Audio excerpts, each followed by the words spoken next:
A análise do Orçamento de 2023 desta autarquia obriga a uma prévia contextualização económica e social.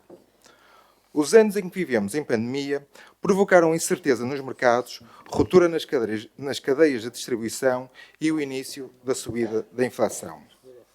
A este cenário, juntou-se a invasão da Ucrânia pela Rússia, que trouxe a crise dos combustíveis, reforçando a subida das taxas de juros.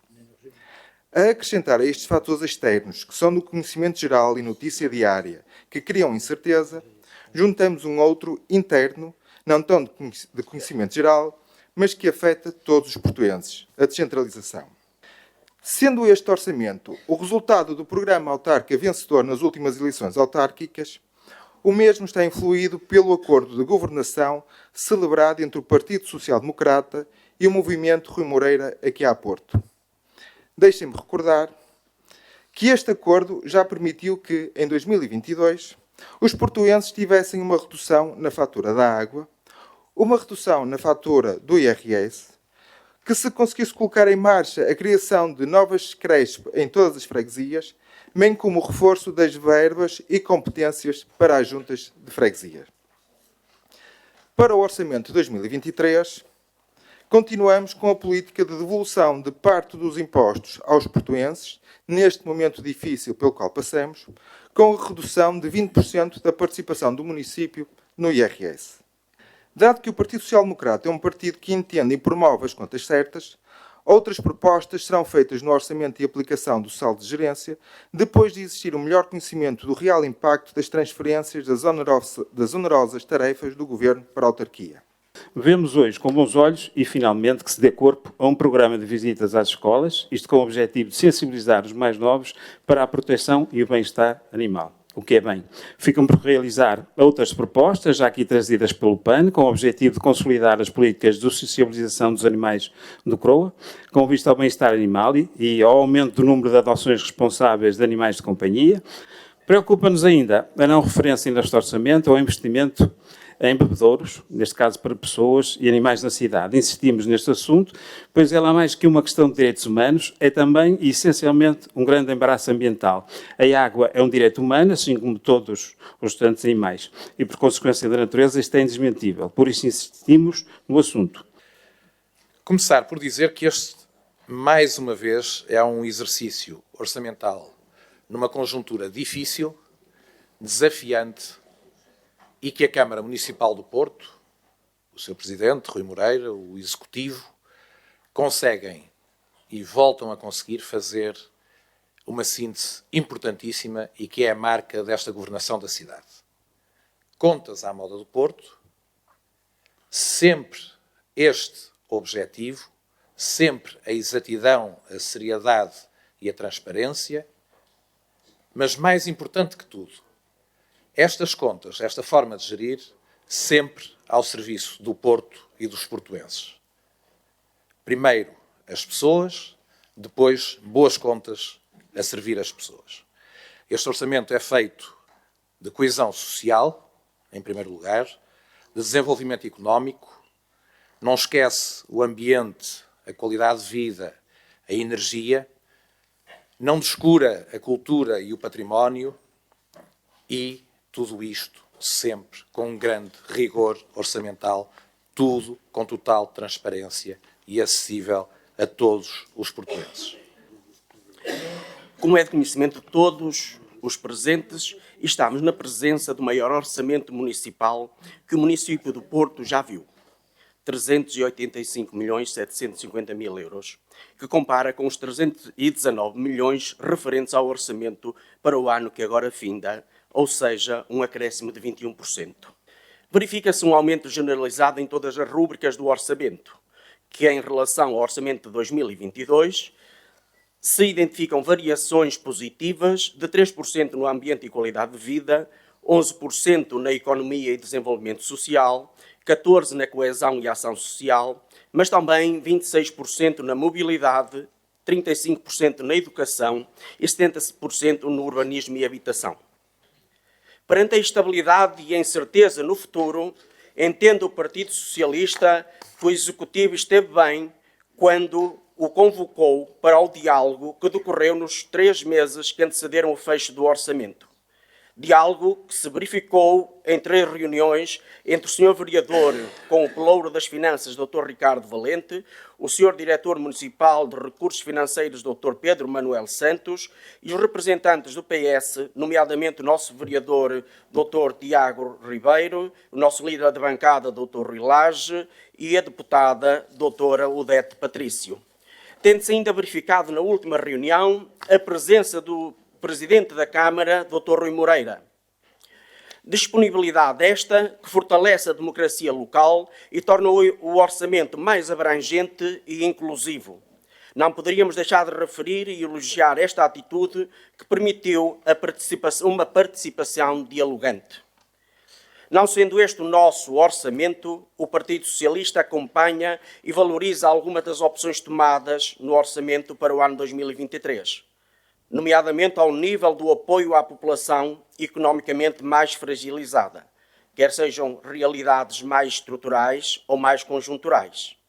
Assim, o Partido Socialista acompanha medidas deste orçamento como o aumento no investimento para a habitação, seja requalificação ou construção.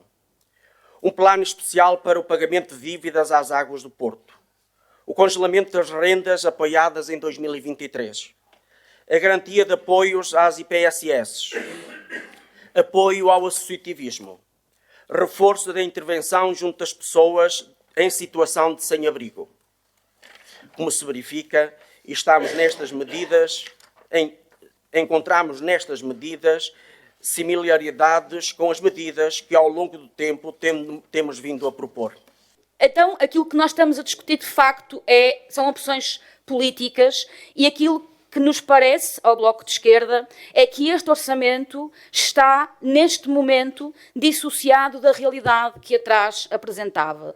De uma realidade de crise inflacionária com uma inflação com valores nunca antes vistos e com a pobreza no país e na cidade, evidentemente, a atingir também números que nos devem preocupar. As medidas são as mesmas que vêm a ser apresentadas tanto no programa, no contexto do processo eleitoral, se quisermos, como ao longo do ano em curso, e não que fazem face a uma situação de emergência. A pandemia tem costas largas, objetivamente nós temos algumas situações que motivam um atraso em algumas obras, mas não atrasos desta dimensão e principalmente não o anúncio sistemático de obras e prazos para a sua execução que depois não vêm a ser cumpridos. Daí a razão da nossa votação contra este documento. Aquilo que nós temos que, obviamente, acolher e aceitar é que a conjuntura atual de escassez de material, de falta de mão de obra, de Covid, de guerra, etc., todos nós conhecemos, constatou-se em muitos dos concursos que o senhor deputado aqui falou e que ficaram, obviamente, foram dificuldades que as empresas municipais tiveram que lidar. Nomeadamente, a EB dos Correios, foram 3 os concursos que foram lançados. 3. E, portanto, para qualquer procedimento de revisão de preços, etc., demora o seu tempo. Quanto à piscina Armando Pimentel, foram 2 concursos que nós tivemos que lançar. Quanto aos corredores saudáveis, foram 2 concursos que tivemos que lançar. E por aqui posso continuar. Portanto, aquilo que importa registar, e acho que esse é o elemento que nós devemos ter em conta, é que nunca o município do Porto executou tanto investimento nesta cidade. E isso é que importa relevar. A GoPorto, que é a empresa municipal responsável por essas obras, nunca teve um nível de investimento e de execução, portanto aqui não se trata apenas de orçamento, de execução, que é só comparável, sabe quando? Com o período do Euro 2004. Já ouvi dizer aqui exatamente o mesmo sobre o Bolhão, o TIC, o Batalha, o Matadouro. Todos estes já ouvimos dizer exatamente os mesmos argumentos. Estão atrasados, não vão conseguir fazer, é impossível, os senhores não têm concretização. Sabe uma coisa? Os portuenses sabem em quem podem acreditar.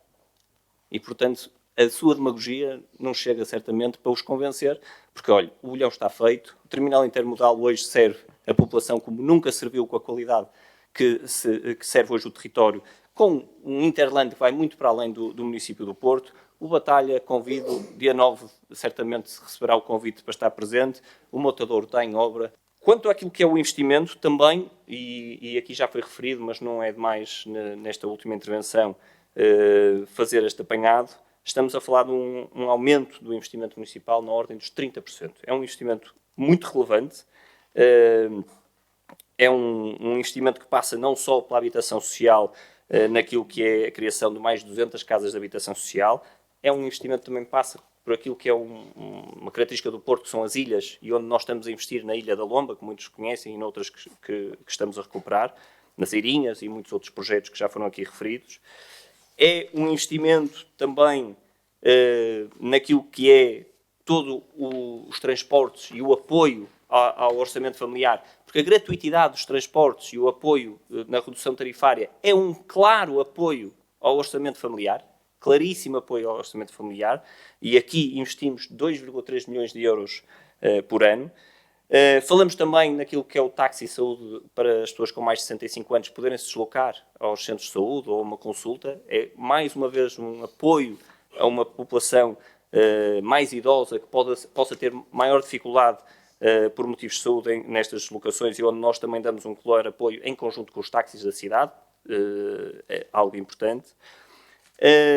Não esquecer algo que eu não ouvi aqui falar hoje, mas que é o plano de ação para as comunidades desfavorecidas da área metropolitana de Porto, e que são respostas, um dos maiores programas alguma vez criados nesta área, e que vão dar respostas claras, no caso do Porto, à zona oriental, em conjunto com o município de Gondomar. Quando falamos de impostos, há aqui uma aposta, o Partido Social Democrata também na sua intervenção referiu, uma redução naquilo que é a taxa de participação variável do IRS, em que já vamos de 5%, já vamos em 4%, onde, portanto, há um claro apoio nas famílias que pagam IRS, e isto também importa neste período que sabemos que todos estamos a ser afetados por esta crise. Hoje, quem tem habitação própria e permanente na cidade paga menos 15% daquilo que é o IMI fixado, o IMI mais baixo do país. Nos últimos 4 anos, esta medida representou 7 milhões de redução naquilo que as famílias poderiam pagar, quem tem habitação própria e permanente. Portanto, é bom que tenhamos noção daquilo que fomos fazendo ao longo dos últimos anos e do impacto que estamos a ter.